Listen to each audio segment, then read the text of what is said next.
Debati për komunën e Likovës në emisionin Hajde flasim më së shumti u fokusua në deponin afër fshatit Nikushtak, e cila për shumë vite me radhë po helmon banorët e fshatrave përreth. Kandidati i AKI-s dhe kryetar aktual i kësaj komune, Erkan Arifi, fajin e drejtoi drejt Ministrisë së Ambientit. Ministria e Ambientit Jetësor dhe qeveria nuk i kanë kryer detyrët të cilat i kanë marrë për ndërtimin e deponisë regionale. Edhe Ministri i Ambientit Jetësor në shkruajti një kontratë për mirëmbajtjen e asaj deponisë në afat 6 mujor.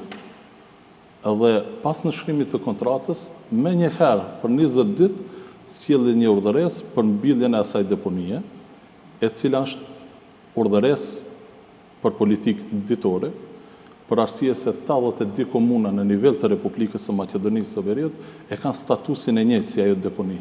Dhe vetëm zgjidhja është në aspekt institucional. Kundër kandidati i tij nga Vlen, Nexhmedin Sadiku, tha se për 8 vite sa ka qenë Arifi kryetar, është dashur të gjejë një vend tjetër për deponin sa më larg vendbanimeve. Kontestuese është, edhe pse ka vendim të qeverisë, kontestuese është afërsia e deponisë që është leju të mbahet aty afër. I ka dëmtu skajshmërisht, sidomos fshatin Nikushtak dhe fshatrat përreth. Është dashur pasi që me të vërtet të gjendet një vend ku duhet krijohet një deponi, të jetë spaku 3 kilometra larg vendbanimit, për shkak kundërmimit të erës, për shkak të zjarreve që shkaktohen, për shkak të asaj që thash grumbullohen edhe kafshë dhe qenë ndacak.